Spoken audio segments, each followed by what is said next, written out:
Hello everyone! We are debriefing how I pitched to Steven Bartlett and what happened afterwards once I was up on the stage with Steven in Nusa Dua. So I hope you enjoyed this episode.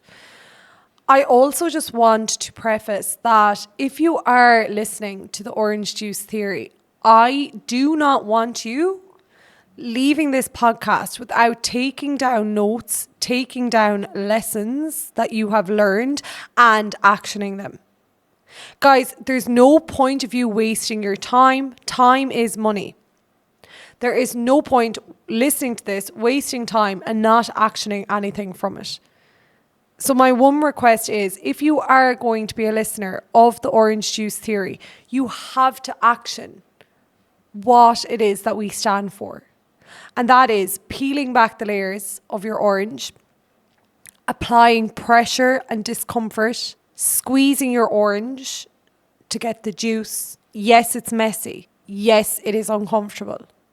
But that is what it takes if you want to get to where you want to be. Whether it's dreams, goals, ambitions, or the business you are building, it is not going to look pretty. It's hard. It's uncomfortable. It's exhausting, but that is what it takes. And so if you're not serious about that, or you don't want to listen to harsh truths, then this podcast is not for you.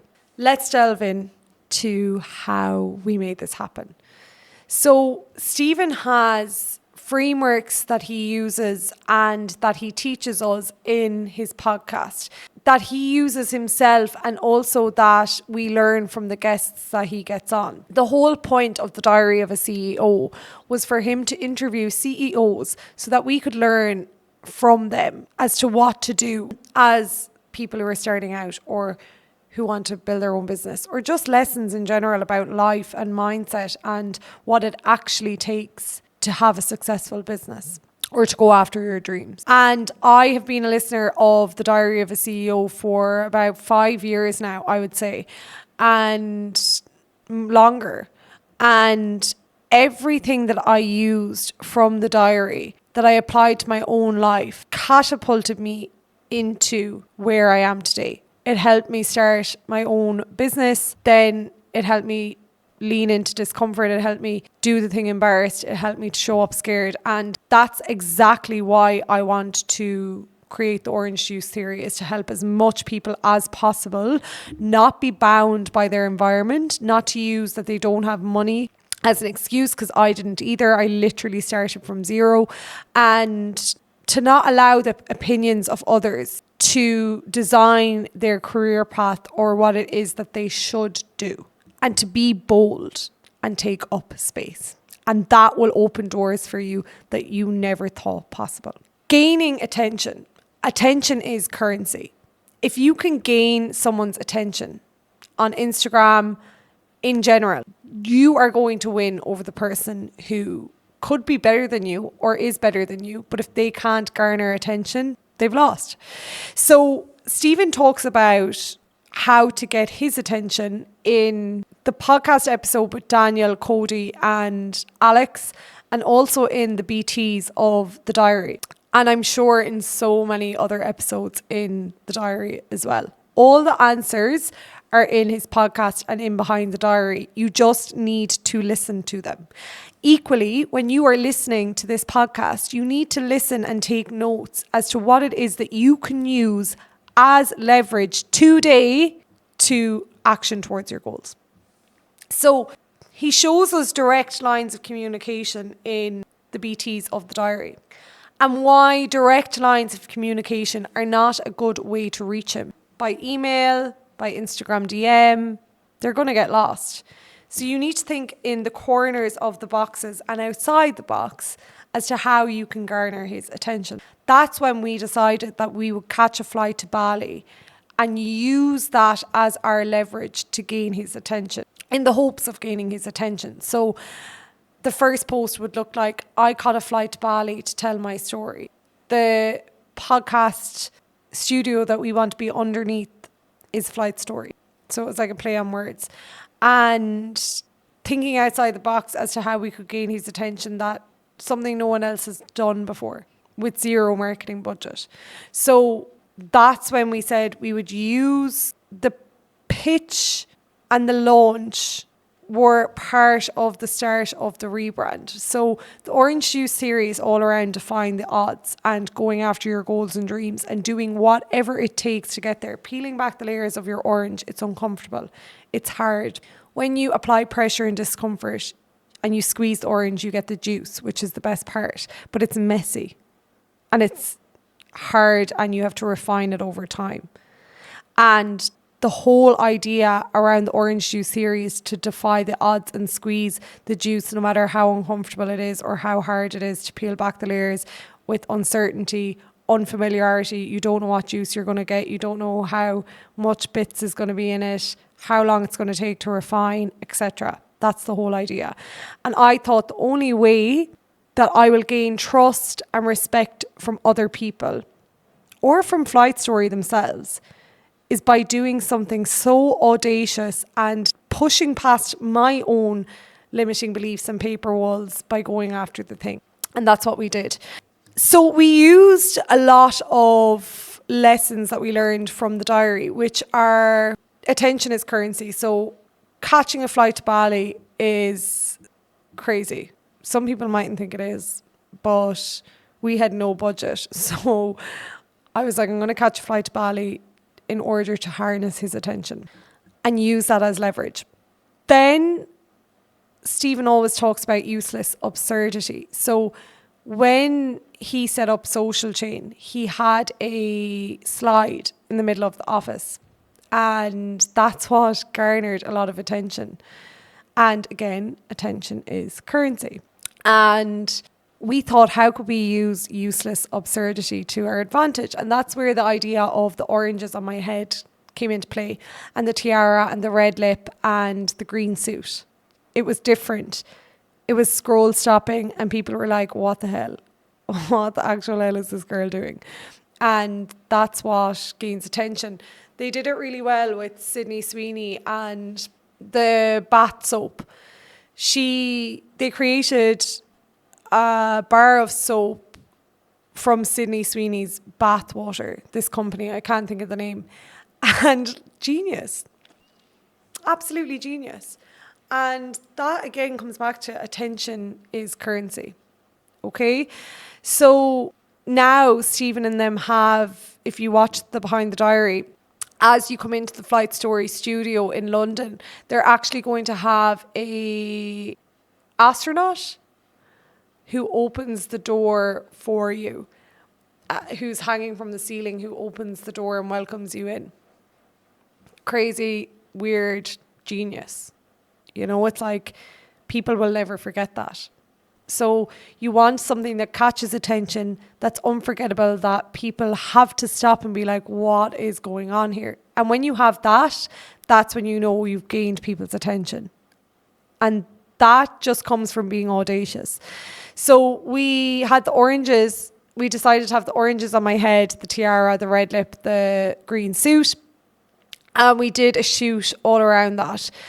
And then our second shoot, we decided to have posters and to find out people who are on his team and use that as leverage too. So we called out Will, who is Steven's cameraman, and we just had a play on words with everything. So we had his tag on Instagram and we said, BT's with Will, this is our pulp fiction, help us capture it. A lot of people mightn't know Pulp Fiction if they're not into movies. If you don't know Pulp Fiction, have you been living under a rock? Quentin Tarantino, it's iconic. But we presumed that Will would know that as someone who is into film, photography, you know, surely he's going to know who Quentin Tarantino is. If he doesn't, then I don't know, but we still got his attention. And we also used Davina McCall's episode with Steven, where she said, you have to be so annoying. You have to stand front and centre anywhere you go to open doors that you have never been in through before, or to sit in rooms that you want to be in. You have to ask. You don't ask in this life, you don't get, guys. The sooner you understand that, the better. The sooner you take up space and you are heard and seen, that's when things will start to happen for you. Sitting back and watching other people doing it, or sitting in silence isn't going to get you to where you want to be. Yes, it's uncomfortable. Yes, it's difficult. Yes, it's hard. It's also hard sitting on the sidelines. I'd rather be in the shit and being like, what the hell am I doing? And figuring it out along the way, rather than sitting on the sidelines, watching my life go by and being like, oh, I wish I could do that. Stop victimizing. This is your life.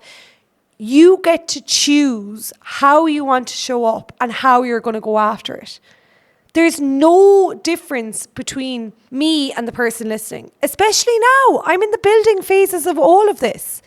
I'm just building boldly and doing it online, publicly, and I don't care if I'm going to fail or not. Failure is great.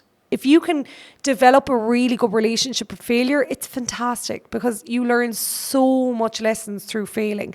And all the best people know that. The most successful people in our life or in your life or people you look up to, they have the best relationship with failure ever. They do not care about failing. The quicker you fail, the quicker you learn. Again, perfection is the enemy of good as well. That's something that I do not care about perfection. I would rather input and volume and doing more reps come first over perfection. And that's something you can work on as well. Oftentimes, perfectionists use it as an excuse to procrastinate or to not go after the thing because they're scared. Don't let your excuses or fear hold you back from going after what it is you truly want. Don't let it. If you take anything from this podcast, learn that you can do it scared. You have done things scared before. You have learned how to ride a bike. You did it scared. You fell off a couple of times and eventually you got it. The same with driving a car. Maybe you crashed a few times. Maybe you failed your driving test 6 or 7 times. You passed it eventually. Persistence, resilience, showing up, doing it anyway, doing it scared. There's so much to be said for it. That's actually the formula and that's what it takes. It's not that someone is more talented or that they get lucky. Truly, anyone who is successful, maybe some people have had a stroke of luck, but I truly believe that you create your own. I think you create your own luck in this world. I think if you do something long enough and you are obsessive in it and you put in all of the input, all of the volume and all of the reps consistently over time, I truly don't think that there's any way that it cannot conform, especially if it's aligned and it's coming from your heart. Now, Steven says in Behind the Diary not to message him directly.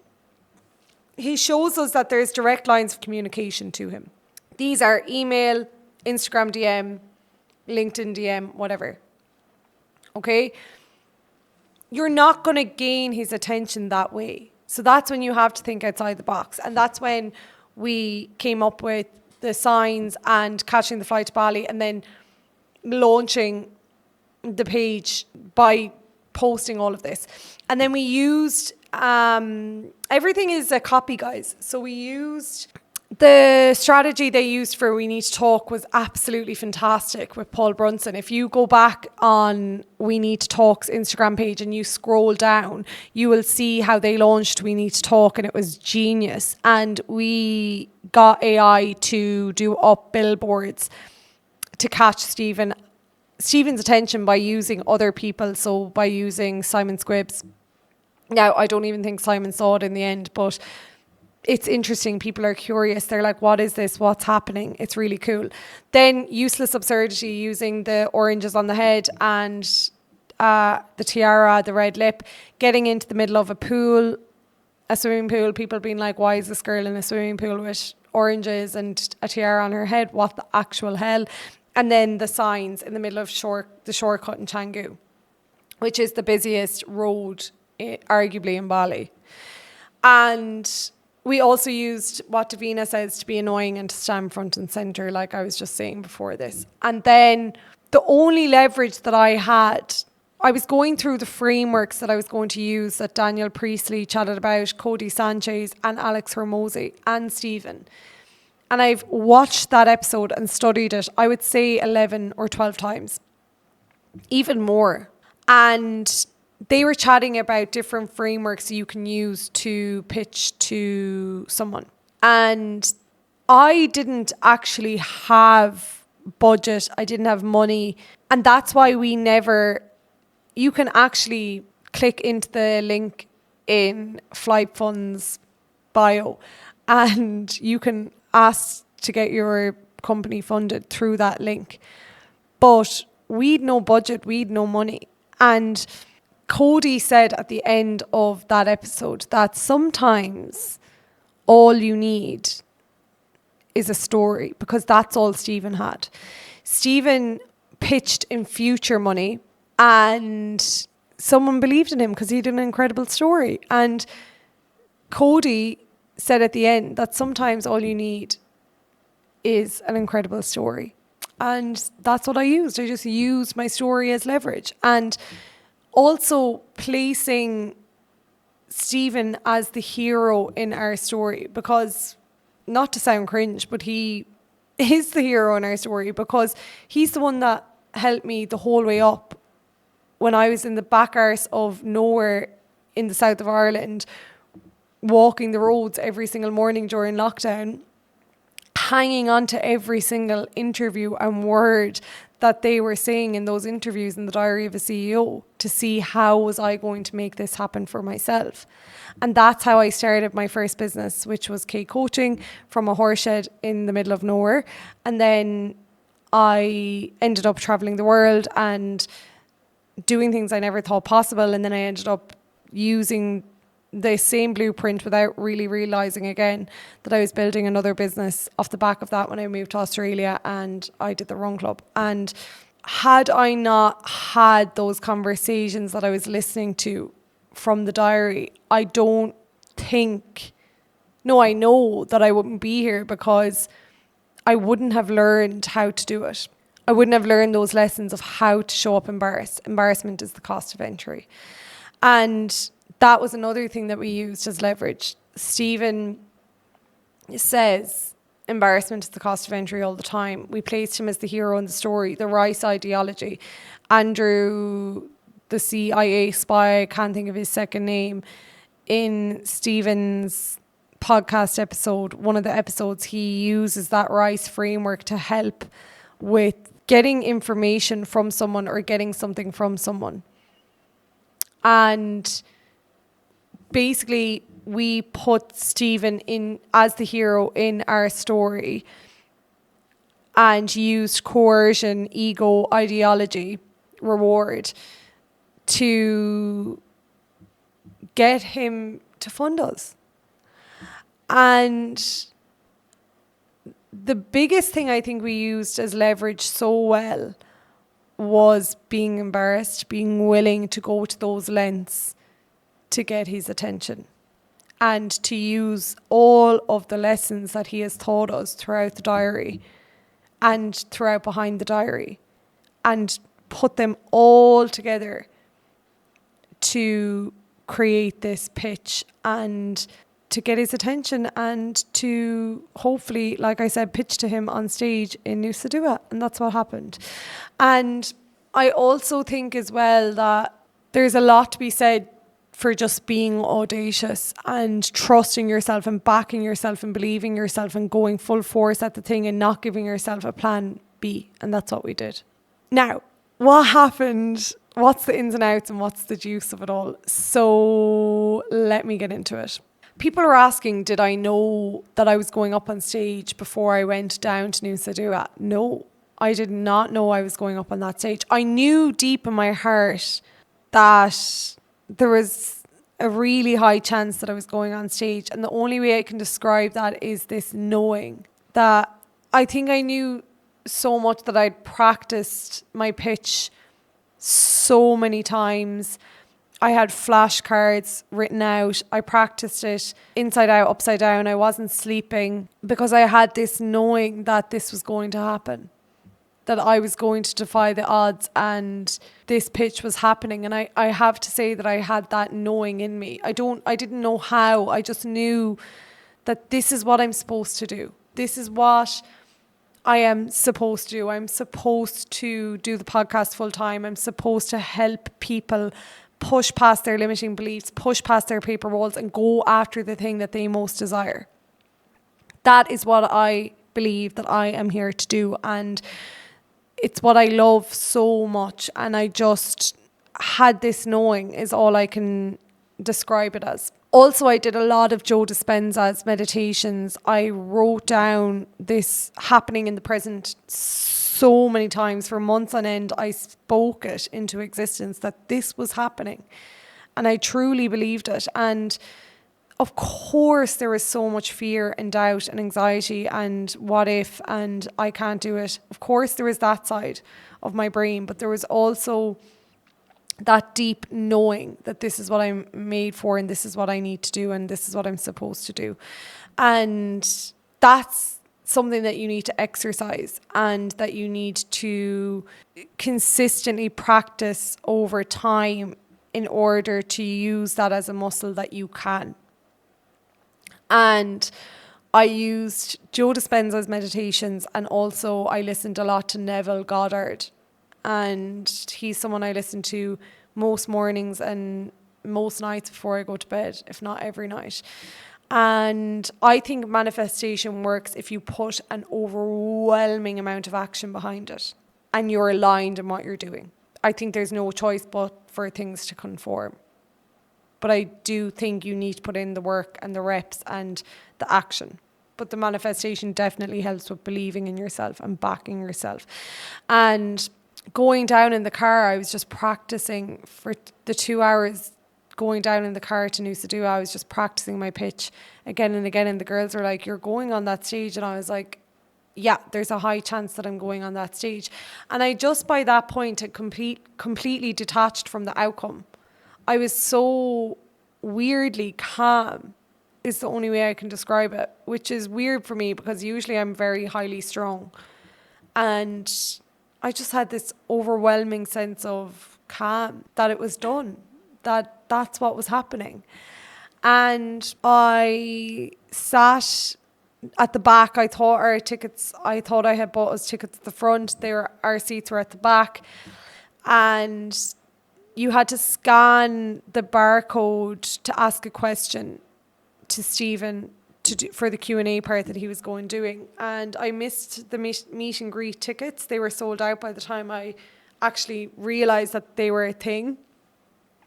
And so I didn't get to meet him beforehand. And I knew he had seen our posts. That's something that I should definitely have said.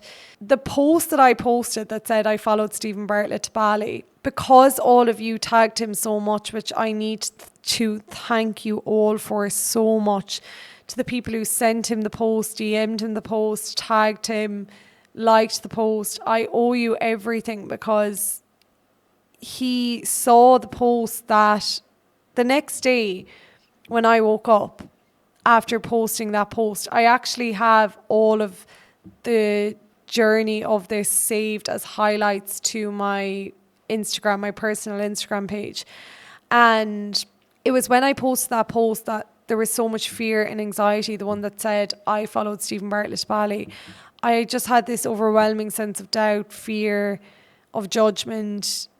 I felt that was the most vulnerable post I think I had ever posted.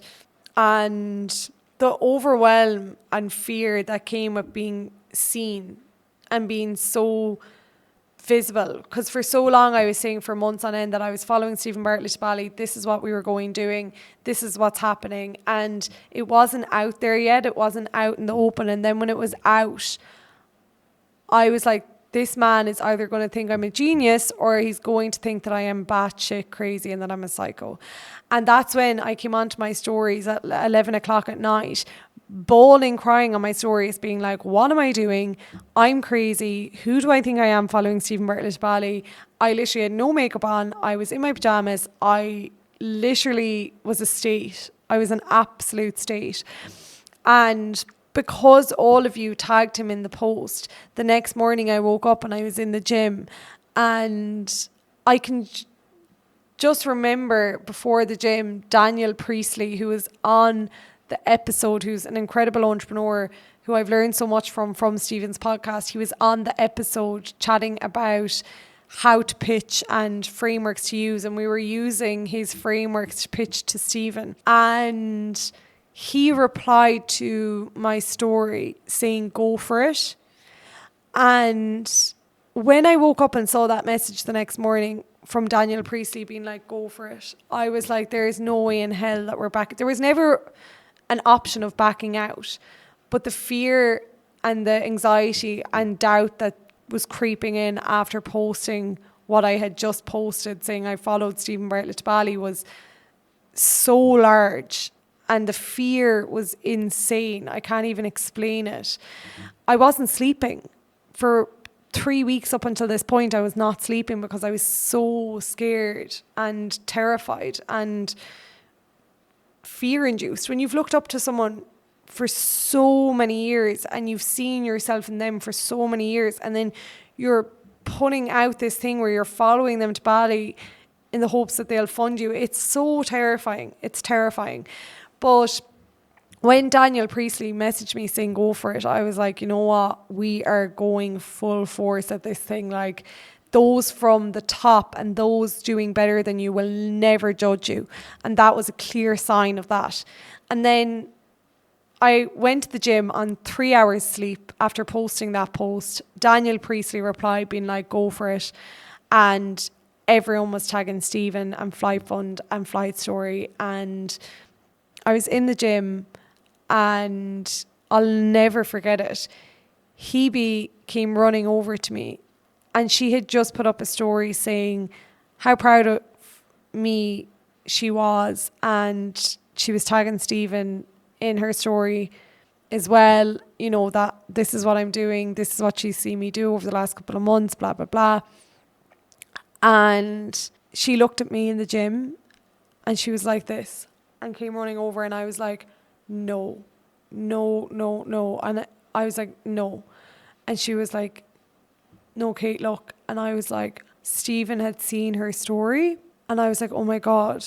So does that mean he's after clicking into me to see my story? Because she was on about me and she tagged me and the orange juice theory. And we checked all my stories and he hadn't seen them yet. So that's when I decided to post. There was a post that we had that a Balinese man was like, Steven, we gotta fly to tell our story. And we didn't get him to say that. He actually just said it. And then we were telling him what we were doing. And then we were like, can we get a video of you saying that? And he was like, yeah, absolutely. He had already said it.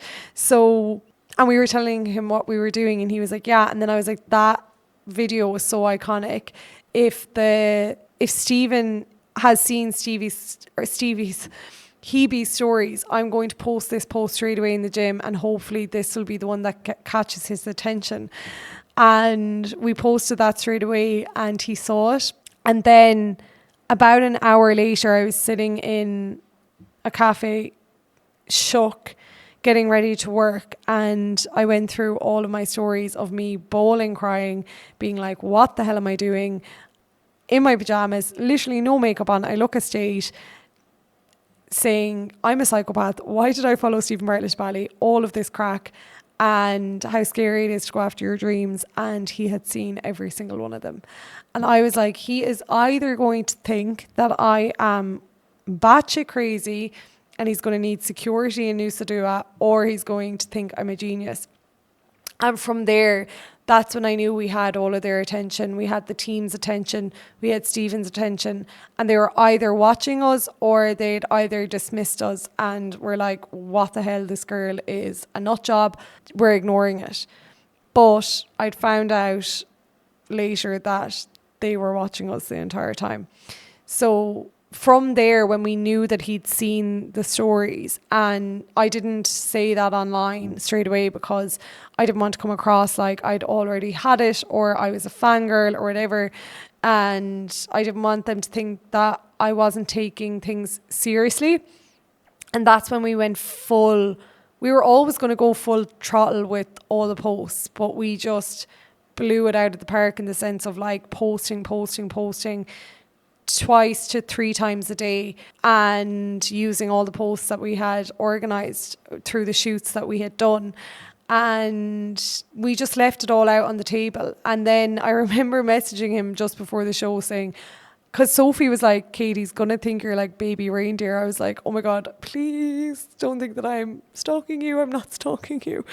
And I'd no response from any of the team. I'd no messages from any of the team. But I had put it out there that I wanted to pitch to them on stage. Whether they saw that or not, I don't know. And then when we were sitting at the back in Nusa Dua, there was a QR code where you could ask questions. And I just put in to that, hi Stephen, it's Kate. I know you know who I am. I am underneath the orange juice theory. And my question to you is, what would it take to become a podcaster beneath Flight Story? And the talk was all around embarrassment as the cost of entry. And then we had a break. I was in the toilet topping up my makeup. I just had no other feeling but a sense of calm. I had detached from the whole thing. I didn't even think about going up on stage in those moments. I just had detached from the entire thing. It's the only way I can describe it. And then he said, before we go into the Q&A, I want to circle back to embarrassment is the cost of entry. And it was in that moment that I knew I was going on stage. And he said, is Kate here? And that was it. I knew, like, I was like, what the hell? The only way I can describe it was like an outer body experience, relief, that when you've worked so hard for something for so long and so many years, and you've put everything that you've got with no money into it, and the person that you look up to the most believes in you, there is no feeling that will ever come close to that feeling. Like, I can't put it into words. I will never be able to put it into words. And I just remember going up, then walking up and visualizing that moment so many times. And his manager, Dom, was so nice. And he was like, Kate, you know, are you okay? Like, are you, well done. Are you sure you're okay? And I was like, my heart was like here. Like, it wasn't even here. It was like literally here. And I was like, literally just split seconds before I went on stage, like I was getting up the steps, I was like, Kate, you need to pull it together now. Because I was like, you have not worked this hard to get up on stage and feck everything up, basically. So I just had to really pull it together, even though that was super hard. I pulled it together, and I think because I'd worked so hard for that moment, I just wasn't going to let nerves or fear overtake. And I think when you've practiced something so many times and you've rinsed something so many times, it is actually very difficult not to be confident in what you're doing. And that moment I will just never, ever forget, ever. And I actually have the full speech that I did on stage. And if you want that, just send me a screenshot of you subscribing to our channel. So subscribe to our YouTube channel, screenshot, send it to the Orange Juice Theory on Instagram, and I will send you the full pitch or the full speech on stage that I did. And then Steven did ask what made me look so, like, what made me want to what made me not care so much and look so embarrassed. And I just said that when you've been gifted with skills and talents, it's not for you, it's for other people. And when you take your ego out of something, you just pursue being scared anyway. You just do it anyway, because it's not for you, it's for other people. And this podcast isn't for me. It's for all of us. Me building this podcast is me going after my dreams, but you guys need to come along with me. You need to go through discomfort. You need to peel back the layers of your orange. You need to come on this journey with me, and you need to build with me as we're doing this. We're doing it together. We're a team. It's not me telling you what to do. No, we're doing this together. We're building this together. That's what it's about. And when I went backstage, I was a million miles a minute. I was like, oh my God, guys, did I speak okay? Did I come across okay? I can't remember what I said. Da, da, da, da, da. Everything that I'd practiced went out the window, but the guys said that I came across really well, because it obviously came together in some way. It just didn't come together exactly as I'd rehearsed it word by word. And I just was a million miles a minute talking. There was a guy following me. It wasn't Will, it was someone else. Part of Steven's team, and I just remember going a million miles a minute, being like, this is how we did it, this is what we did, this is what we used from the podcast, this is how I knew that this is what I was meant to do, this is blah blah blah, like all the strategy that we used behind it. And I think Dom was like, this girl is crazy. He's just standing there looking at me being like, this girl is psychotic and possessed and crazy.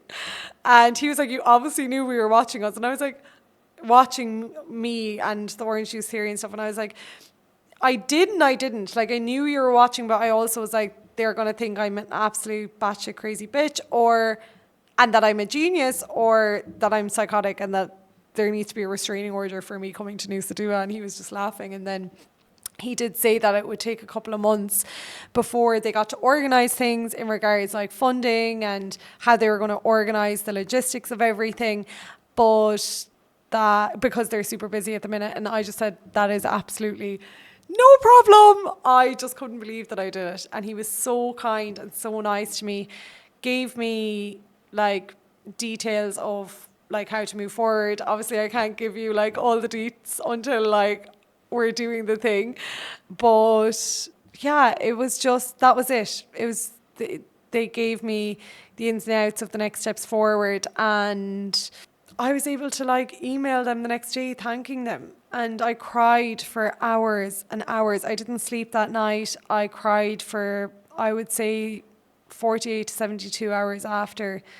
And that feeling of ringing my mom afterwards is just, and my sister and my dad and my brother, like, it's like hard to put into words. It's hard to put into words. And my sister said, you know, and she's so right, you know, when people ask you like, what made you go to those lengths?